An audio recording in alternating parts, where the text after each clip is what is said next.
Hey everyone. So 2 quick things. First, my Facebook group page for the Suzanne Venker Show is back up. I'd been using that page for something else, but I have since moved it back to a private page just for listeners of the Suzanne Venker Show. I want a place where you all can talk with each other and where I can chime in periodically with questions and comments myself. So be aware that if you're itching to talk about the things you're hearing on this program, there is now a place to do that. Just go to facebook.com/groups/Suzanne's group. And if for some reason that doesn't work, just try going to Facebook and typing in the Suzanne Venker Show, and hopefully it will come right up. And then click on join. Okay, secondly, when was the last time you took a hot second to write a review of this podcast? I get super sad when I check it periodically and no one's written anything in like a week.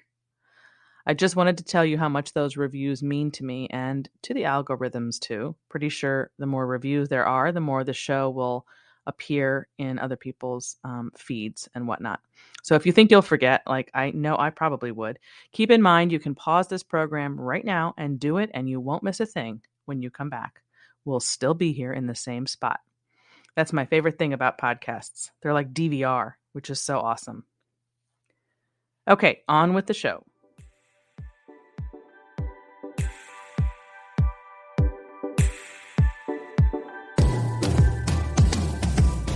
From the magnificent Midwest, it's the Suzanne Venker Show, where men and women are equal in value but wildly different by nature.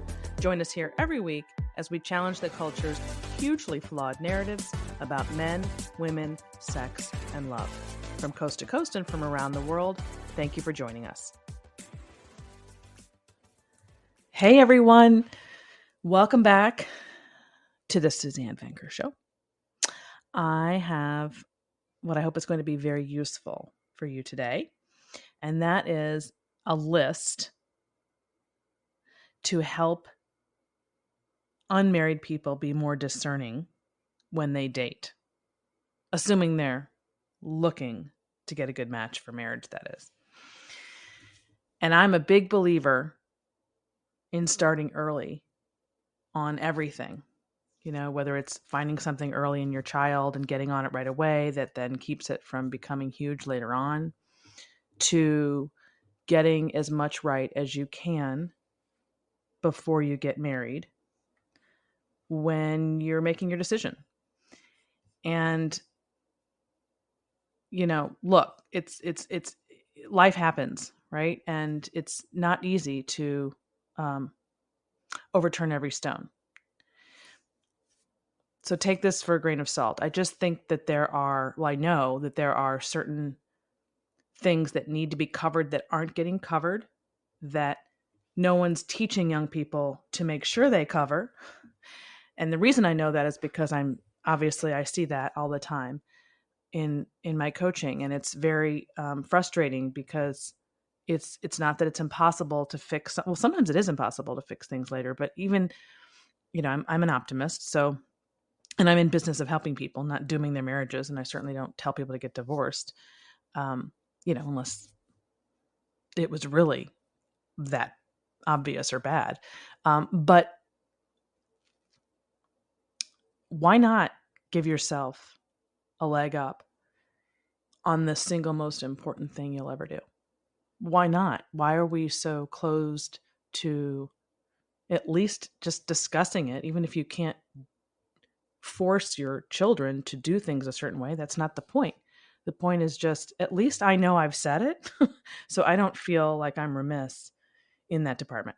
So start early. This is all about starting early and using the list. And we're going to talk about the list today to be more discerning when you date. And I'm going to open by saying something that's going to sound rather shocking. So brace yourselves. Are you ready? By the third date, there should be full disclosure of your financial situation and expectations for children. Now, that will sound shocking to some people, but if these views don't match, in my opinion, there's no point in dating further. But before you freak out about the concept of doing this, I want you to think about the reality show, if you've seen it, Love is Blind. I think I've mentioned it before.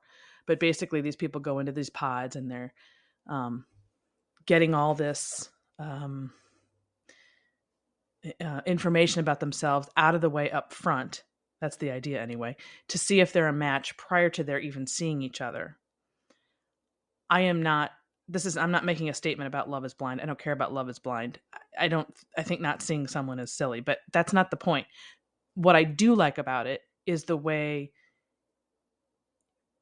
it's showing that we are not, as a rule, when we're dating, getting down to the nitty gritty of what we really need to know. And people are spending way too much time spending, months, even years with the wrong partner that they could have avoided by just simply getting this information out of the way right up front. And certainly the older you are and the more you've been around, the more likely you are to do this. So one caveat to this is that if you're still in college, for example, you wouldn't approach dating this way. For one thing, you have more time on your side, but also many of the answers to these questions will likely come about more naturally because they're going to lend themselves to conversations about the future. So if you've met someone in college and you're together for a long time, you don't really need a list at that point in life. So this is really more for people who are either very far in and talking about marriage, regardless of how old they are, or B, people who've been at it for a while and really want to find their match. So typically that's more later 20s and on. And you just don't want to waste time. You want it to be more like a Love is Blind situation where you're like, okay, this is what I need. If those match, then we go forward, that kind of thing. And I think that's a very positive and almost inevitable process that young people are going to have to start taking so that they can undo this, pussyfooting around, for lack of a better way of putting it, and spending too much time not, just going with the flow and thinking about tomorrow and not preparing for the future. Okay, so there are a total of. Oh wait, before I get to that, going back to what I said a second ago, yes, there's going to be things in life you can't anticipate. So this list isn't entirely foolproof. I don't think any list really can be because life happens. But you will be giving yourself and your person a massive leg up by going through this list prior to getting married. This is the same list I've given my kids, or at least my older one. My younger one's still in college, but I will give it to him. So I wanted to pass it on to you as well. If you have young adult children who are of marriageable age, I would highly recommend sharing this podcast episode with them. Okay, so all of that said, there are a total of 9 things on this list. And honestly, there could be more. But these stand out to me as the ones that cause couples the most trouble down the line. They are somewhat in order of importance. Numbers 4 and 5 are the biggest, in my opinion, but they all matter. Number 1. I'm convinced people definitely don't have a conversation about this. And it really becomes very significant, and I'll explain why. So your view of marriage itself as an institution. This is especially important today because we know that marriage is on the decline. And the family is changing in a huge way, and our values are changing, sadly, in a huge way. So if you want to find a match, you're going to want someone who believes in marriage itself, not just believes in you or believes in your relationship or believes in love or whatever else, but the actual institution. It's basically what you're asking is, or you want to know, is whether this person has a marriage or a divorce mentality. And for example, if you're marrying somebody who was a product of divorce, not always, certainly not in the case of my husband, who was a product of divorce, and that was a little different story. But in some cases, depending on their views or their takeaway from that and what the specifics were, they may tend to view divorce as more of an option than those whose parents were married, because it was the framework by which they, sort of viewed the world. And it's very It's complex because it's not that you're going into it necessarily thinking that, but you definitely have a different takeaway, unless you hated everything about your parents' marriage, you don't want to copy it, you want something completely different. Then I'm not suggesting that by being a product of divorce, you automatically have a divorce mentality. That's not what I'm saying. I'm saying just make sure you have that conversation and look at it from that angle, because our belief system often comes from our own family of origin and what happened there. And products of divorce can go one of two ways. Maybe you had a parent who bad-mouthed marriage, or the opposite sex, or you didn't. And so all those that messaging is has gotten into you, whether you're aware of it or not. So it's important to talk through, hey, how did you grow up? How did you feel about it? What do you want to do similarly? What do you want to do differently? That kind of thing. And are you an all-in? Do you have an all-in mentality that divorce is off the table or not? Because that attitude and that belief system, believe it or not, will carry you way down the line, like years later when things happen that make people question their choice, which, hello, everybody does. Everybody does. That is normal. But there are, the point of marriage and the point of children is to keep you sort of on track in being more successful with that endeavor. Because I heard someone say, I can't remember who, and I agree, that if it weren't for children, I think a lot of people wouldn't be together. And I think that's that sounds so blasphemous, like, because we're raised to think, it's all about love and how you feel, but it's not. And that's not going to carry you 25 years in. You have to have more than that going on, that you're working toward and that you're building and that you aspire to keep you together. And that's really that's really the underpinning of what marriage is and how it differentiates itself from, living with someone or just a long-term relationship. So that was a little longer way of, I spent a little bit longer on that than I intended to. But anyway, your view of marriage as an institution, what kind of belief system you're bringing to the table, super important. 2, this one, a little more obvious, your views on God or religion. A lot of times when people are young, they go through that period where they're questioning and wondering and they don't know how they feel. And that's all fine and normal. And, most people go through that. I don't think the religion itself matters as much as whether or not you believe in God. I think a person who believes in God combined with someone who doesn't is a much bigger deal than someone who is Protestant versus Catholic. Now that can it's not as simple as that. The Jewish faith, and I don't know, fundamentalists. I don't know. There's a lot of religions, but if you're really steeped in one and the other person's not, that's problematic. But the religion is on the decline anyway. So I don't think this tends to be a huge problem for people. But you do want to make sure that you are in some sort of agreement, or if not, you let one person kind of take the lead on that, because it's going to matter down the line when you have kids. That's all I'm going to say about that. 3, geography. Where are you going to live when you have kids, and what will your lifestyle be like? Are you somebody who wants to travel a lot or hunker down for a while? Or do you want a chaotic life? I mean, nobody really wants a chaotic life, I guess, but or a calm one. Are you what feeds you? What do you want your daily life to look like? Are you going to be near your family or not? This geography question is a big deal, because what I'm seeing today for a lot of people, a lot of young women in particular, is that because they went away to school, that one singular decision will feed off of a series of other decisions.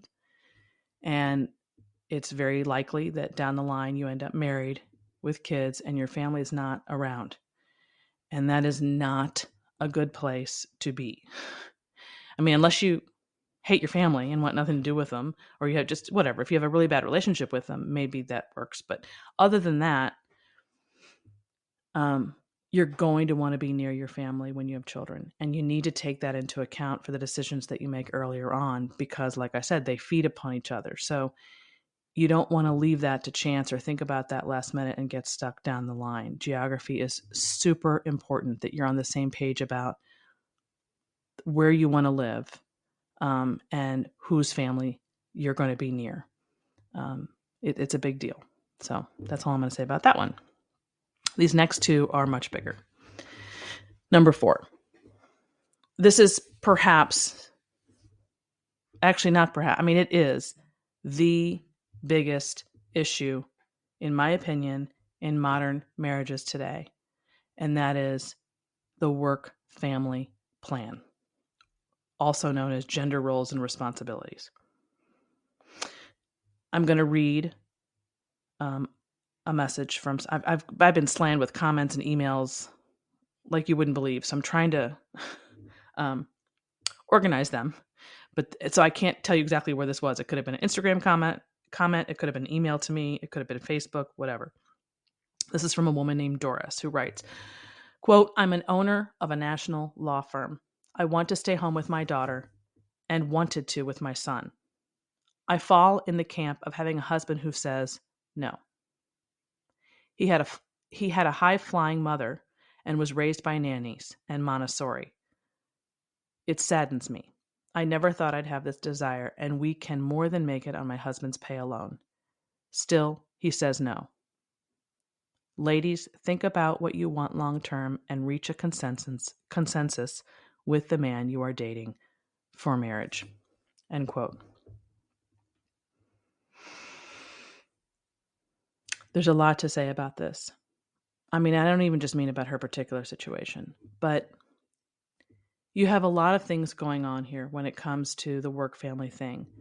You have people, both men and women, whose parents did something a certain way, and they don't really have the advantage of knowing how that worked out for them so much when you're the kid who was raised in it. Like, in other words, you might think it was fine, and then you get to become a parent and just follow in your parents' footsteps and realize, wait, I don't want that, or why did they do it this way, or this isn't what I want. And sometimes people genuinely don't know what they want prior to having children. And therein lies the problem today. Because back in the day when gender roles were just more set in stone, it was just obvious when you had children, the mom was going to stay home and raise them, and the father was going to go to work. You can see how clean and easy that process is compared to the way we have it today.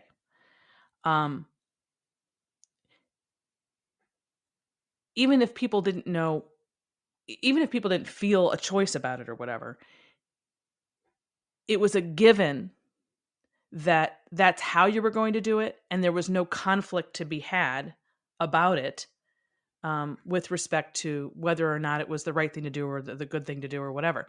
Now there's all this negotiation that's going on. And because we've thrown out the old roles, but we haven't replaced them with anything new that works, men and women are completely lost as to how to go about doing this.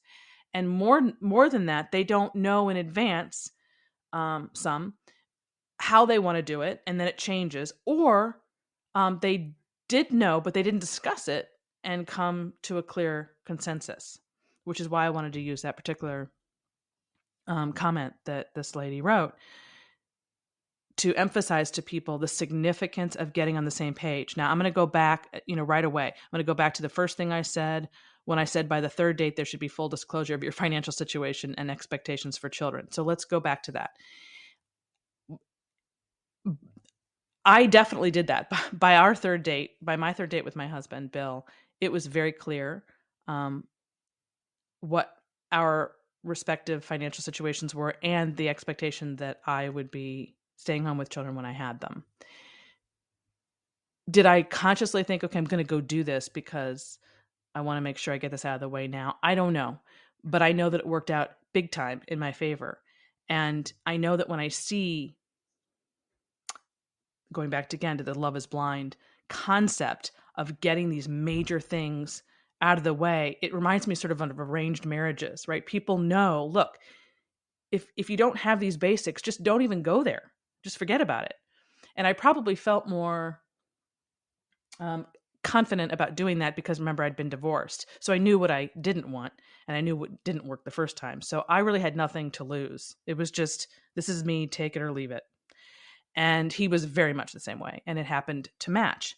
Now, you might do that and it's not a match, and that's great. So by the third date, if you said that and he's like, or she's like, whatever the case is, that's not what I have in mind. That I don't think I could do that.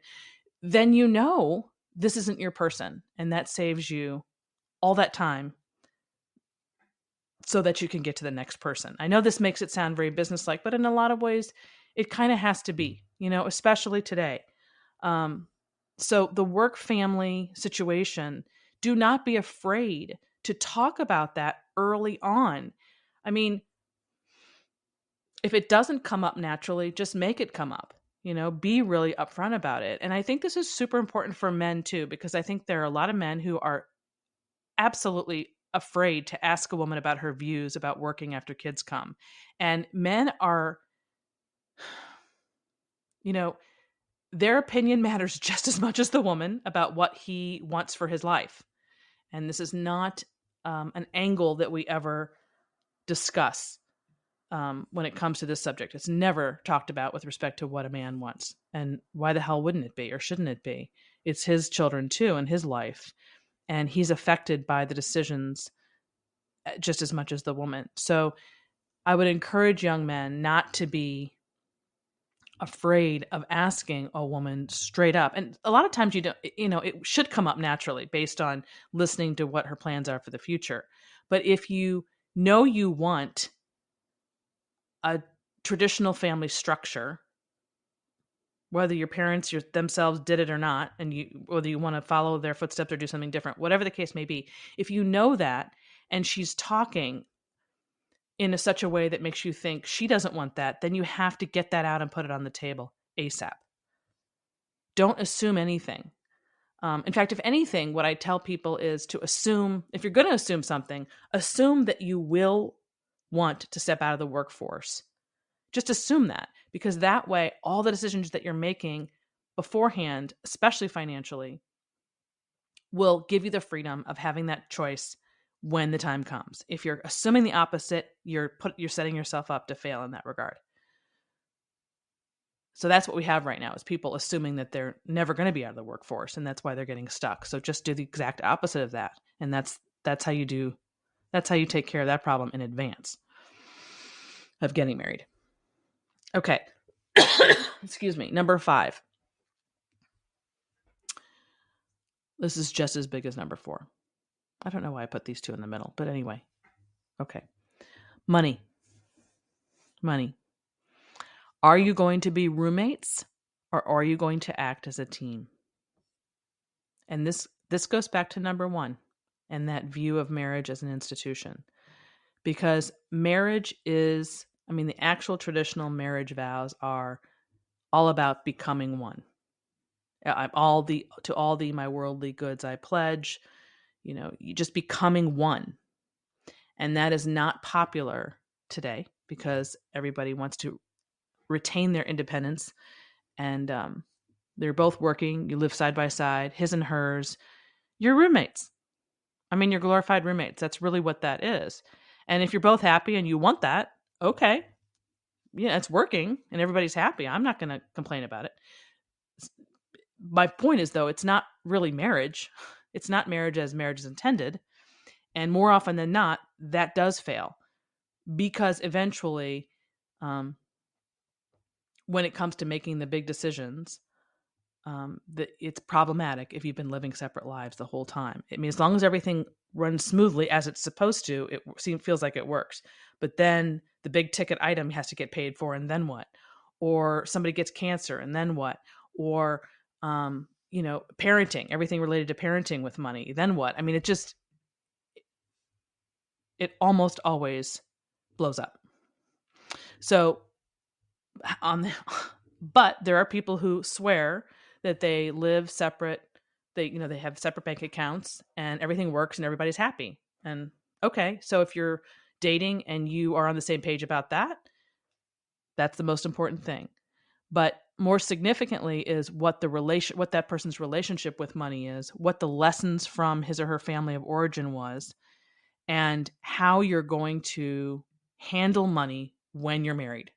I can't think of anything other than the work and family thing that's going to be more significant in your marriage than money, which of course we all know. This isn't rocket science. We know that money is the number one cause of either divorce or marital problems. And that's because we face it every day. We deal with it every day. There's something we have to contend with money-wise every day. So multiply that by 50 years, and you can see how obviously big it is. So if you're talking about getting engaged, if you've gotten to that point in the relationship, start now to budget on one income, not two, like I said before, so that you have those options down the road. Even if I would do that even if you both think and have planned and are aligned in thinking that you're both going to work full time all the time and use daycare or nannies. I would still do that because, again, you don't know how, especially the woman, is going to change her tune down the road. And I'm telling men out there of America, assume she will change her tune. Assume it. Just assume it. You cannot go wrong by doing that, but you can definitely go wrong by assuming otherwise. But there's a lot more. This isn't a episode on money, but there's a lot more to the conversation about money. But it's just very important that you get on the same page about what your mindset is about money and have those discussions about what you learned growing up and what your takeaway was, how you feel about money. Is it a positive? Is it a negative? What's a lot? What's a little? What do you want money to do for you? What's the goal? Where are you going? Where am I going? Are we going to the same place? That kind of thing. Probably the single greatest conversation you could have prior to getting married. Number 6, your willingness to deal with conflict or have hard conversations. In other words, are you and or she able to be self-reflective, and are you open to help? This is going to be, I don't know, maybe I should say all three of these are probably the biggest, because conflict avoidance is massive today.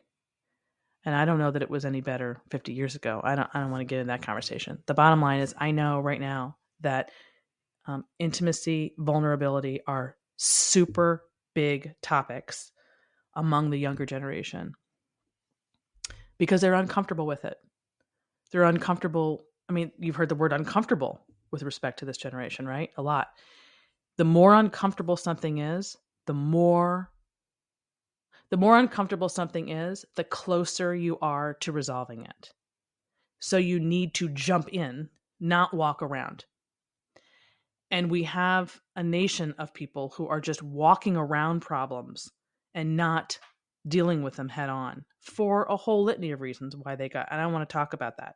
There's a whole lot of reasons. But if you're dealing with somebody who's conflict avoidant, you are going to struggle in a massive, massive way in your marriage. You have to be able to talk about anything and everything under the sun. And that's not to say that just, that if you're both not conflict avoidant and you are willing to talk about anything and everything under the sun, that all of a sudden your marriage is going to be great and easy. That's not what I'm saying. But you can't fix anything you can't even address. So at the very least, you have to be somebody who's capable of addressing it. So then you have a chance of fixing it, whatever those problems are going to be, because you're going to have them. Conflict is inevitable, and it doesn't have to be bad. And I'm going to do a whole thing on how to deal with conflict down the road. But so I can't spend all that time right now. But again, this is just a kind of a quick list, but check whether or not your person is conflict avoidant. And work that out. Number 7, your ability to set boundaries. Well, your ability to set boundaries in general, but specifically with your family of origin. When you leave your family and create a new one, you have to really leave your family. And what I mean by that isn't that you don't ever hang out with them or don't talk to them often, but that they come second to the family you're creating. I can't tell you how many people I've heard who say their spouses, who they feel like their spouses' families come before they do. That's a huge no-no. You have to have your family be like a fortress, and you're building something there that's new and possibly different, probably different from the one you grew up in. But regardless, you and he/she and your children come first, and your family of origin is second to that. So anything that disrupts what you've got going on, what you're building at home, is not allowed in. And both people have to be on the same page about that. That's why I'm saying ability to set boundaries with your family of origin, because that becomes a huge marital problem. So you can kind of see, you see people's relationships with their family, but it's important to say, hey, I know you're really close with your family. I get it. I love that. I support that. But they have to come second to our relationship down the road. And there's a whole string of decisions, I guess, that could be made based on that shared mindset. Okay, number 8, your relationship history. It's been really weird because I'm hearing that folks in their 20s and 30s they think you're not supposed to talk about the person's relationship history. Like that's not relevant, or you don't go there, or what have you. And that's so surprising to me. I really think it's a generational thing. You need to know your other person's relationship history, because every relationship that ends has a lesson to be learned. And if you haven't learned from it and then apply it to the next one, it's just going to continue. So, for example, if you're talking to somebody who is divorced or has had a string of relationships with somebody and he or she is bitter about it, then he or she has not grown and learned anything from that relationship, and that's going to come back into your relationship. So you absolutely want to talk about your relationship history with each other. What happened? This is assuming you've had relationships. And I know for a lot of people, they didn't. They had hookups, but no relationships. So I'm not talking about having to discuss hookups. I'm talking about actual relationships, that went on for a long period of time and then ended. Why did it end? What happened? What did you learn? Those are absolutely important things to discuss with your person. Okay, and the last one, number 9. You're going to laugh because this sounds super insignificant compared to everything I just said. So it's really not. That's why I put it at the end. It's really not. It's certainly not a deal killer, but I thought of it having been married 25 years. Vacations. What do you like to do on vacation, and where do you want to do it? My husband and I feel so fortunate that we're on the same page when it comes to this, because we talk about it all the time and how grateful we are, because if we were not on the same page, I just don't know how it would work. There'd be a lot of compromising.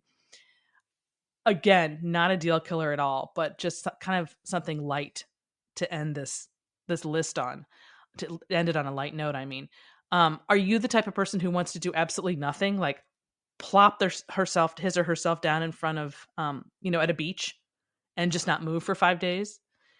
That's one kind of vacation, right? And then there's I want to travel the world and learn things and go on tours. And then there's the cold weather people versus the hot weather people, or the mountains versus the water, or So it's just very interesting. There's a lot of ways to do it, but it's a good conversation to have. Again, kind of fun, not a deal killer, But it actually will become a big deal if you are completely on opposite sides on that subject. And I know no one's going to not get married over this. I get that. But just be prepared, because at first doesn't seem like a big deal, but 10, 15, 20, 25, 30, 35 years in, you might end up just doing separate vacations, or somebody ends up just taking a lot of vacations that he or she doesn't necessarily like, which again, not the end of the world, but yeah, that's it. So those are the 9. View of marriage as an institution, your views on God and religion, geography, work-family plan, money, willingness to deal with conflict, ability to set boundaries with your family of origin, relationship history, and vacations. I hope that helps. And let me hear from you if you did pass it on to an adult. How do you say that? Adult child? I mean, your young adult daughter or son, I guess. Because I think it can be super helpful. Well, I know it can, and I hope that it is. Okay, thanks everyone. Talk to you next time. And that ends this hour of the Suzanne Venker Show. Don't forget to subscribe to this podcast and to leave us a review, as well as share this episode with a friend. As always, you may reach me with any questions or comments at Suzanne@thesuzannevenkershow.com. And if you would like to support this podcast, which would be very much appreciated, you can do so at patreon.com/The Suzanne Venker Show.